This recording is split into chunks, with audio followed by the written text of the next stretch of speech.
Alors aujourd'hui, on va voir l'algorithme d'Euclide. Alors l'algorithme d'Euclide, tel que il est important de le comprendre avec un peu de recul. D'abord, qu'est-ce que c'est? C'est la donnée, on se donne au départ A et B, deux entiers strictement positifs, on suppose que A est supérieur ou égal à B, on va poser R0 égale A, R1 égale B, et ensuite on construit notre récurrence, c'est-à-dire que on va diviser euclidiennement A par B, et on va avoir un reste, puis B par le reste, etc. C'est-à-dire que on va avoir un RK, d'accord, qui sera le reste de la division de RK-2 par RK-1, c'est pour ça que je l'écris comme ça en passant de l'autre côté, et QK-1 qui va être le quotient. Et RK, forcément, puisque c'est un reste, il est compris strictement plus petit que RK-1 est positif ou nul, et on prend le n max tel que Rn est différent de 0. À ce moment-là, l'algorithme d'Euclide nous donne deux choses. D'abord, ce Rn qui est différent de 0, qui va être le PGCD de A et B, et une identité de Bezout, UA plus VB égale Rn. Alors, on va faire un exemple, donc 27 et 15, A c'est 27, B c'est 15, donc on fait la division de 27 par 15, euclidienne évidemment, on tombe sur un reste de 12, 15 c'est 12 fois 1 plus 3, et 12 divisé par 3, ça fait 4 et il reste 0. Voilà, on a fait 3 divisions euclidiennes, ça va être important, ça va être le n, et maintenant on a Rn, d'accord, donc R0 c'était 27, R1 15, R2 12 et R3 3. Donc, ça nous fait que 3 c'est le PGCD de 27 et 15.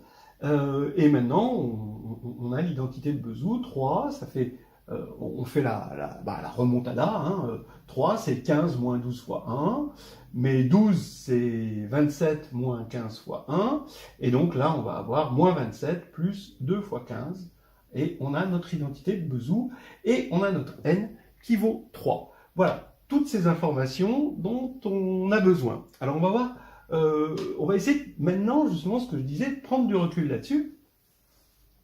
On peut le voir comme ceci, on regarde les couples de n étoiles, avec A supérieur ou égal à B, et on va s'envoyer dans les suites finies de n étoiles. Parce que ce qui va être important, c'est cette suite de quotients Q1, Q2 jusqu'à Qn. Voilà. D'accord ? Donc ici, par exemple, 27, 12, ça va correspondre à 1, 1, 4. La question qu'on peut se poser, c'est est-ce que 1, 1, 4 permet de restituer 27, 12 ? Vous voyez, le fait de mettre les choses sous cette forme permet de poser des bonnes questions. Eh bien, 1, 1, 4, non, parce que si vous prenez, divisons tout ça par 3, par exemple, puisque 3 c'est le PGCD, on va diviser par 3, ça va nous faire 9, 4. 9, 4 donne aussi 1, 1, 4, vérifiez-le. Donc, c'est pas injectif. En revanche, ce qu'on va voir, c'est que Q1 jusqu'à Qn nous permet d'avoir A sur B. Donc, il nous faut une donnée en plus pour pouvoir retrouver A et B, et cette donnée, ça va être la donnée du PGCD.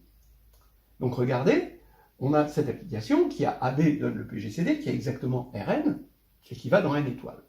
Voilà. Alors en gros, qu'est-ce que l'algorithme d'Euclide nous donne? C'est une application, d'accord, de cet ensemble-là, vers des suites finies de n étoiles, d'accord, qui à AB donne une suite finie de n étoiles, et une autre application qui envoie concrètement, disons, sur Rn. Alors, réciproquement, on va voir qu'avec la donnée de la suite et la donnée de Rn, parce que cette suite seule ne nous permet pas de retrouver A et B, comme on vient de le voir, eh bien, la donnée conjointe de cette suite et de Rn permet de retrouver A et B. Maintenant, on a aussi n. Qu'est-ce qu'on en fait de n? Eh bien, n, il a son importance, parce qu'il va nous calculer le nombre de calculs qu'il faut faire pour obtenir le PGCD par l'algorithme d'Euclide. Voilà, tout l'algorithme d'Euclide est là. Un PGCD, une relation de Bezout, un nombre n qui nous donne la complexité du calcul. Et maintenant, on va rapidement voir comment on peut obtenir un retour. C'est-à-dire comment, à partir de ça et ça, on peut concrètement obtenir A et B. Ça va être justement là que les polynômes continuants vont intervenir. Alors, calculons A sur B avec les notations de l'algorithme d'Euclide. Ça fait R0 sur R1, puisque là c'est R0, B c'est R1. Mais R0, c'est Q1 R1 plus R2, d'après la relation de récurrence. Bon, R1, je le laisse, ça fait Q1 plus R2 sur R1. Alors maintenant, attention, parce que R2 est strictement plus petit que R1, donc on va écrire R2 sur R1 égale 1 sur R1 sur R2, pour pouvoir faire exactement la même chose. C'est-à-dire exprimer la relation de récurrence R1 égale Q2 R2 plus R3. Et là sur R2. Ce qui va nous faire Q1, toujours, plus 1 sur Q2 plus R3 sur R2. Etc. etc. Donc maintenant vous avez compris, vous allez avoir Q1 plus 1 sur Q2 plus 1 sur Q3, etc. Et quand ça s'arrête, eh bien, il n'y aura pas de reste. Et comme le reste sera nul, on va tomber sur Qn. Donc on va avoir ici Q1 plus 1 sur Q2 plus 1 sur Q3 plus etc. etc.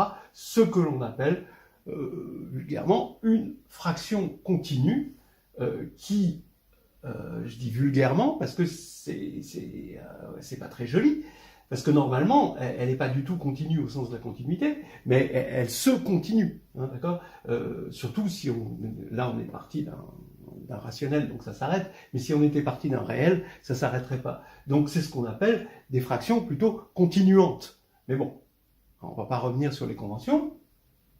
Donc voilà ce qu'on obtient, une fraction continue, on va rester sur cette terminologie. Et en fait, Q1, Qn, on se demandait si on avait un inverse à nos applications. Eh bien, on n'en a pas, mais par contre, on peut retrouver A sur B à partir de Q1, Qn, puisque ça, c'est égal à ça. Donc on n'a pas A et B, mais on a A sur B. Bien. Donc, on va s'intéresser maintenant au calcul effectif de ce qu'on peut récupérer à partir des QI. Et c'est là qu'on va tomber sur les polynômes continuants. Regardez, supposons que n égale 1. Donc là, on a Q1. Bon, si n égale 0, on aurait juste le polynôme 1. Voilà. Par convention, on va dire. Si n égale 1, on a Q1. Si n égale 2, on a Q1 plus 1 sur Q2. Donc ça veut dire que le numérateur, c'est Q1, Q2 plus 1, et le dénominateur, c'est Q2. Voilà. Pour n égale 3, eh bien, qu'est-ce qu'on va avoir? On va avoir ça, c'est-à-dire Q1 plus 1 sur Q2 plus 1 sur Q3, mais Q2 plus 1 sur Q3, on l'a déjà calculé ici, mais avec un décalage d'indice, là, cette fois-ci. Donc ici, on sait que ça va être, donc cette partie-là, ça va être Q2, Q3 plus 1 sur Q3. Donc quand on va inverser, ici, eh bien, on va avoir Q3 sur Q2, Q3 plus Q1, et auquel on ajoute Q1. Donc maintenant, on continue, ça fait Q1 facteur de Q2, Q3 plus 1, le tout plus Q3 sur Q2, Q3 plus 1. Voilà.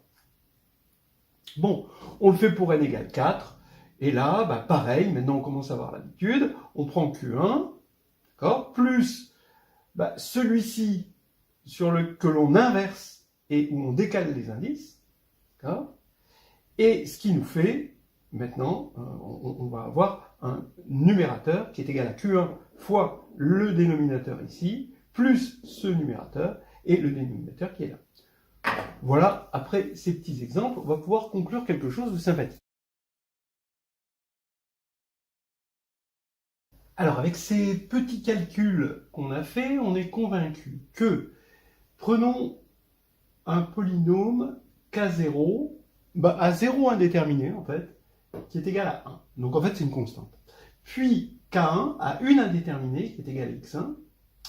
Puis, par récurrence, Kn à n indéterminé, qui, par récurrence, est égal à x1 fois Kn-1 de ces n-1 indéterminé décalé, plus Kn-2 de ces n-2 indéterminés décalés, et cette fois-ci 2 fois.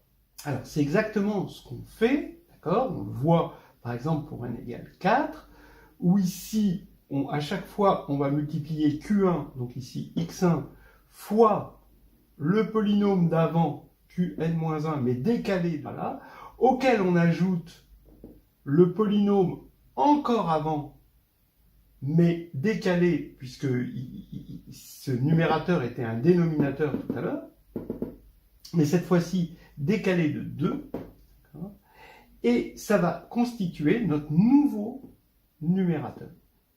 Et lui va être tout simplement ce polynôme à n-1 indéterminé décalé de 1 va être le dénominateur. Donc ce qui va faire qu'en général, a sur b qui est égal à la fraction continue, alors on note comme ça les fractions continues, Q1 jusqu'à Qn, ça évite d'écrire des dénominateurs Q1 plus 1 sur Q2, donc ça nous permet de gagner de la place. Eh bien ça va être égal à Kn de Q1 jusqu'à Qn sur Kn-1 de Q2 jusqu'à Qn. Alors dans un premier temps, bon alors ça vous le démontrez par récurrence, voilà. Et dans un premier temps, vous voyez que à partir des QI, on peut maintenant, grâce aux polynômes continuants, qui ont été définis ici par récurrence, on peut obtenir, non pas A et B, évidemment, ça on a vu que c'était pas possible, mais A sur B. Bon. Alors maintenant, est-ce qu'on peut obtenir A et B? Alors oui, à l'aide du PGCD, c'est-à-dire Rn, R indice n. Pourquoi? Parce que ces deux nombres-là qu'on obtient, cette fraction-là, elle est sous sa forme irréductible. Parce que ces deux éléments-là sont premiers entre eux. Et s'ils sont premiers entre eux, il n'y a qu'une seule façon, d'accord, une fraction, vous n'avez qu'une seule façon, une fraction avec des éléments positifs, vous n'avez qu'une seule façon d'en obtenir une forme irréductible, une représentation irréductible. Alors, pourquoi ils sont premiers entre eux? J'affirme que ça et ça sont premiers entre eux, parce que si D divise le numérateur et le dénominateur, donc ça et ça, bien regardez, il divise ça, et il divise ça, d'accord, pour les QI, donc il divise ça moins ça, donc il divise ça. Donc maintenant, on sait qu'il divise ça et qu'il divise ça, donc par récurrence, il va diviser K de n-3, 2, Q4 jusqu'à Qn, etc., etc. Et à la fin, D va diviser de proche en proche K0 qui est égal à 1. Alors oui, j'ai oublié de préciser, on pourrait se demander pourquoi cette convention K0 est égale à 1, mais là on se rend compte que ici c'est important de prendre cette convention. Ce 1 là est important, on le voit ici dès le départ. Alors maintenant, on sait que A sur B est égal à Kn sur Kn-1. Alors je simplifie, ça je l'appelle Kn, et ça je l'appelle Kn-1. Donc, par le lemme de Gauss, comme Kn-1 divise lui et premier avec lui, Kn-1 divise B, donc on peut écrire Kn-1 fois un certain dB est égal à B, et de la même manière, on a Kn fois un certain dA qui est égal à A. Mais comme Kn sur Kn-1 est égal à A sur B, ça veut dire que dA est égal à dB. Donc c'est égal à D. Donc ici, on peut enlever A et B, on a un certain D, ce qui veut dire que D est un diviseur commun à A et B, mais il est maximal, puisque ici, on a deux éléments qui sont premiers entre eux. Donc D, c'est rien d'autre que Rn. Ce qu'on appelait Rn, le PGCD qui est obtenu par l'algorithme de Kleene. Donc Kn Rn est égal à A, et Kn-1 Rn est égal à B. Alors maintenant, il reste à trouver la relation de Bezout. On sait que c'est une espèce de remontada de Rn égale Rn-2 plus Rn-1 Qn-1, d'accord? Et puis ensuite, on va tirer de là Rn-1 en fonction de Rn-2 et Rn-3, etc., etc. Donc on voit une récurrence s'amorcer, mais on ne voit pas encore les éléments, les coefficients de la récurrence s'amorcer. Eh bien, il se trouve, voici la formule générale, quand on va remonter pour tout k, Rn égale moins 1 puissance petit k, de Rn-k, donc le polynôme continuant k-2, évalué en Qn-k plus 2 jusqu'à Qn-1, moins Rn moins K plus 1, le polynôme continuant à l'indice K-1, évalué en Qn-K plus 1 jusqu'à Qn-1. Donc vous pouvez faire la récurrence, hein. Bon, c'est pas difficile, on peut s'en convaincre presque à vue, que Rn-K plus 1, en utilisant donc cette relation de récurrence-là, d'accord, donc que je vais substituer ici, je vais prendre Rn-K plus 1, je vais le mettre ici, d'accord, et je vais écrire que c'est Rn-K moins 1 moins Rn-K Qn-K par définition. On va avoir un moins qui va venir se multiplier ici et faire K plus 1 ici, et ensuite on utilise la récurrence sur K pour voir que, au signe près, hein, le coefficient en Rn maintenant moins K, une fois qu'on est remonté, ça va être exactement ça. On va le lire ici, et donc ça va être ça, ce qui va nous donner notre récurrence. Bon. Donc là, je vous laisse vous convaincre, c'est vraiment un calcul qui est tout droit, mais bon, et puis je vous dis ce qu'il faut utiliser comme relation. Maintenant, à partir de ce calcul, maintenant ça va se remonter tout seul, il suffit de poser K égale N pour avoir R0, donc A, là, moins 1 puissance K, on a A, et ici, un coefficient, qu'est-ce que ça va être? Si je pose K égale N, je vais avoir grand K indice N-2, de Q2 jusqu'à Qn-1, moins, et là, comme K égale N, on va avoir B, et on va avoir K indice N-1, de Q1 jusqu'à Qn-1. Et voilà ma relation de Bezout. Et on sait que dans la relation de Bezout, les coefficients U et V sont premiers entre eux. Effectivement, on avait vu qu'ils étaient premiers entre eux, ceux-là. Voilà. Donc, voilà, une conclusion. On a notre relation de Bezout, ici. On a nos quotients A sur Rn, ici, qui nous permettent, à partir des QI et de Rn, de retrouver A et B. Et donc, voilà, on a tout. Tout, non, on n'a pas encore estimé petit n. Est-ce qu'on peut faire des estimations de petit n? Ça va être un autre calcul qu'on va faire dans une deuxième vidéo. Mais tout ça, vous pouvez le trouver dans le carnet de voyage en algébrie, le 4.2.19, avec tout ce qui est autour, les remarques qu'il y a après, les notations et les conventions qu'il y a avant, etc. Donc je vous conseille de regarder ça, où bon, ces calculs sont faits, etc. Voilà. Et c'est pas fini avec l'algorithme d'Euclide, parce qu'on n'est pas encore au bout de nos surprises. Alors, on va continuer sur la deuxième vidéo sur ces polynômes continuants liés à l'algorithme d'Euclide. Allons-y. Là maintenant, on va essayer de s'intéresser au nombre d'opérations que l'on a faites, le nombre de divisions euclidiennes qu'on a fait pour l'algorithme, et surtout, on va rencontrer les nombres de Fibonacci. Alors, allons-y, peut-être un petit rappel. Alors, on a introduit les polynômes continuants. K0, c'est un polynôme à 0 variable, voilà, donc constant, égal à 1. K1 de x1, K1 c'est un polynôme à une variable, donc il vaut juste x1. Kn, par récurrence, c'est un polynôme à n variables qui vaut x1 fois kn-1 de ces n-1 variables et kn plus kn-2 de ces n-2 variables, ici en allant de 3 à n et là en allant de 2 à n.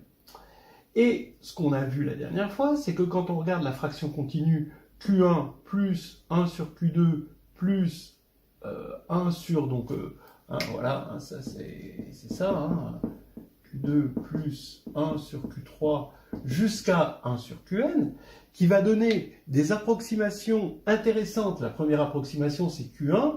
La deuxième approximation, c'est Q1 plus 1 sur Q2. La troisième approximation, etc., etc., qui donne une approximation intéressante de ce nombre, d'accord, du nombre total. Eh bien, cette fraction continue est égale au quotient de Kn de Q1 jusqu'à Qn sur Kn-1 de Q2 jusqu'à Qn. Voilà, ça c'est intéressant. D'autant plus que Kn et Kn-1 sont premiers entre eux si on prend les QI, effectivement, entiers naturels, strictement positifs. Alors on va noter au passage que les Kn comme fonction polynôme vont être strictement croissants en chaque variable, mais sur n étoiles.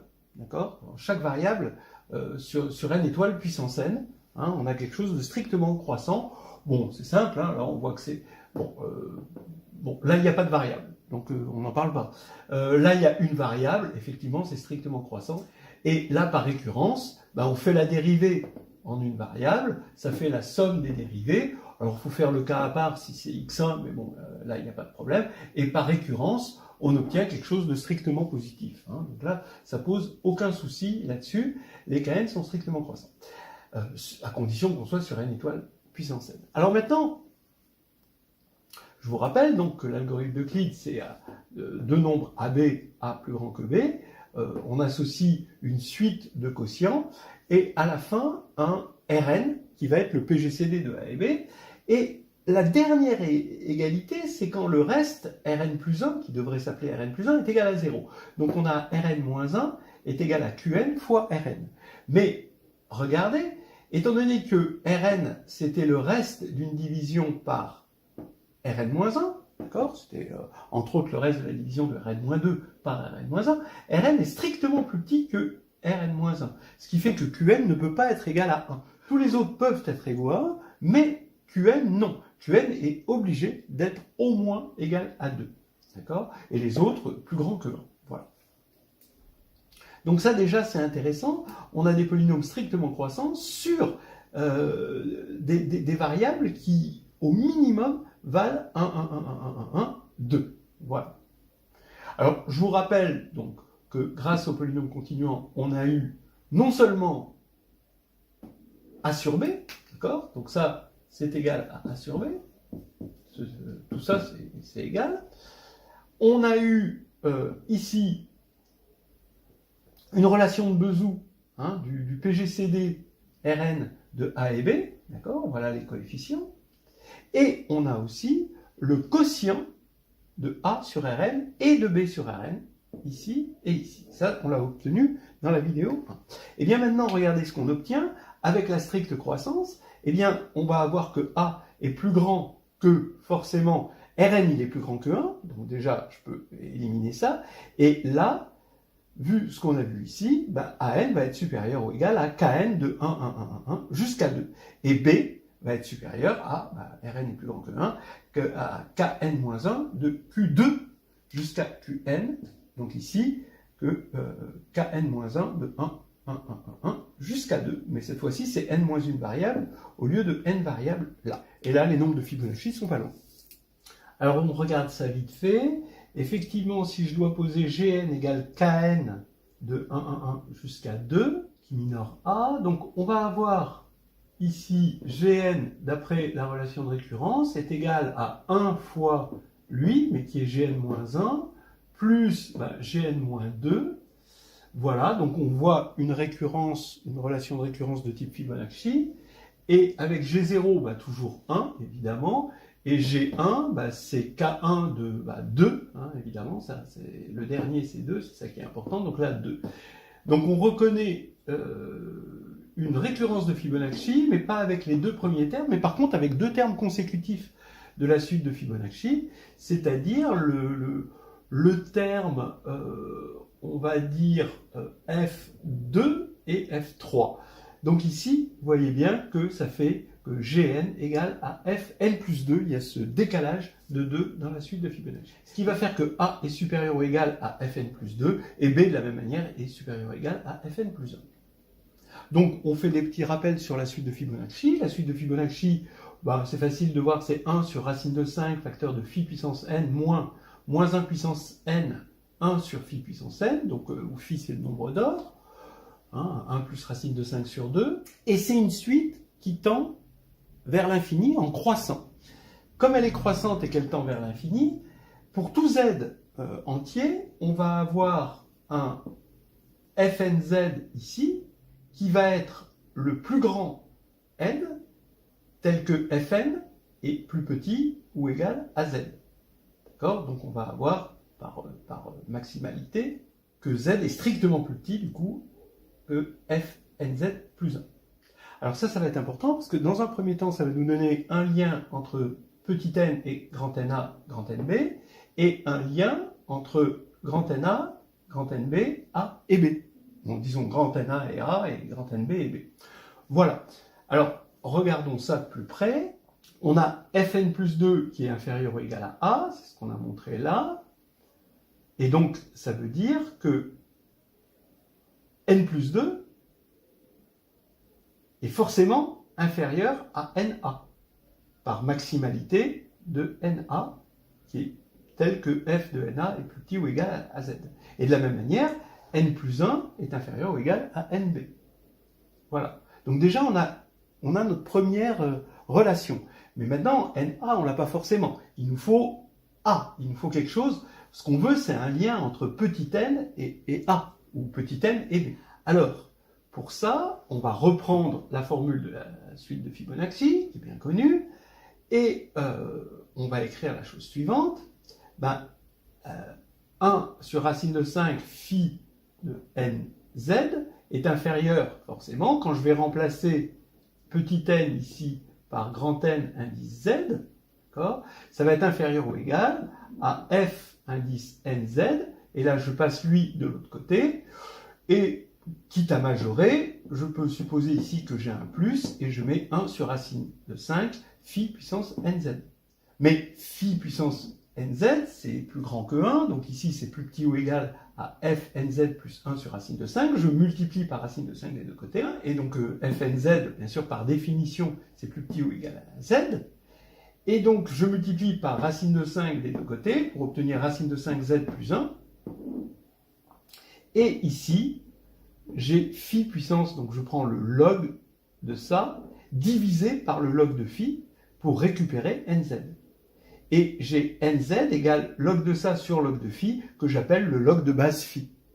Et donc, j'ai ce qu'on appelle le log finaire, qu'on appelle aussi le log d'or, d'accord, à cause du nombre d'or. Voilà. Donc, maintenant, on va pouvoir faire une conclusion, parce qu'on a un lien entre NA et A, NB et B, NA et petit n, NB et petit n. Donc, allons-y, on a montré que n était inférieur ou égal à NA moins 2.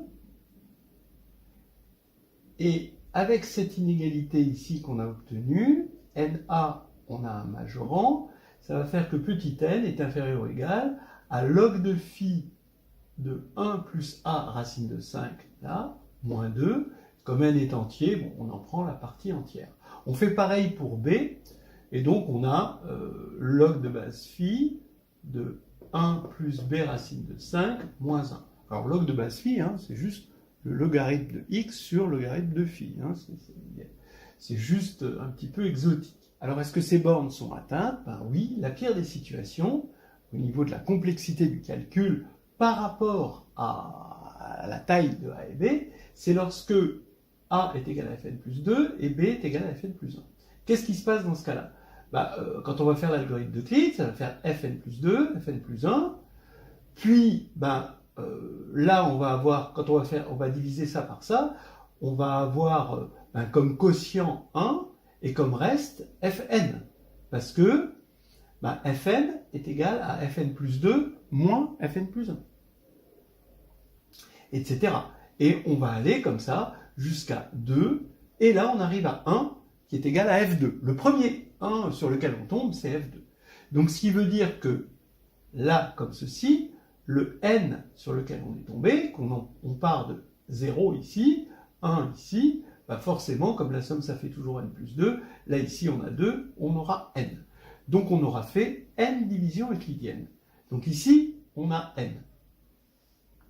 Avec A égale Fn plus 2 et B égale Fn plus 1. Donc je vais remplacer A par Fn plus 2 et je vais voir qu'on a ici égalité.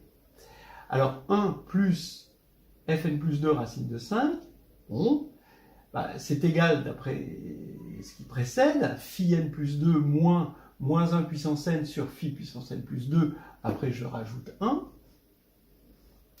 Si je prends le log de base phi de ça, je mets ici phi n plus 2 en facteur.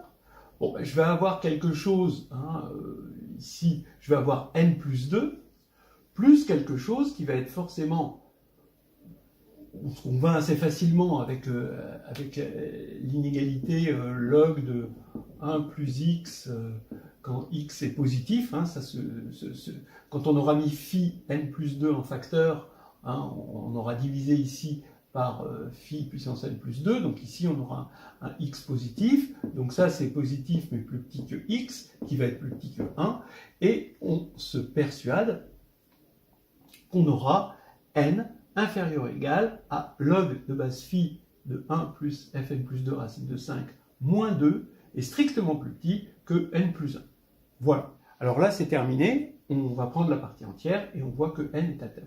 Et c'est pareil pour fn plus 1, évidemment. Si je remplace n plus 1 ici et que j'enlève 1, bah forcément, hein, les mêmes effets ont les mêmes causes. On va avoir n ici. Donc, c'est atteint. Ce qui permet de caractériser la suite de Fibonacci à un facteur près, parce que ça aurait pu être atteint si je multiplie ici par le même alpha, hein, d'accord, ça on l'a vu déjà dans la première vidéo, hein, que ça va rien changer. Mais par contre, ça change que les nombres ici sont plus grands. Donc on a une vraie caractérisation de la suite de Fibonacci, c'est la suite qui, par rapport à la taille de A et B, maximalise le nombre d'opérations à faire pour l'algorithme de Kleene. Voilà. Bon, bah, j'espère que ça vous aura appris des choses. Et si bah, vous l'oubliez, au moins gardez en tête que il y a une base phi dans les logarithmes qu'on appelle la base finaire ou la base d'or et qui nous aide à calculer la complexité ou donner une borne de la complexité de l'algorithme de Kleene. Voilà, et c'est terminé.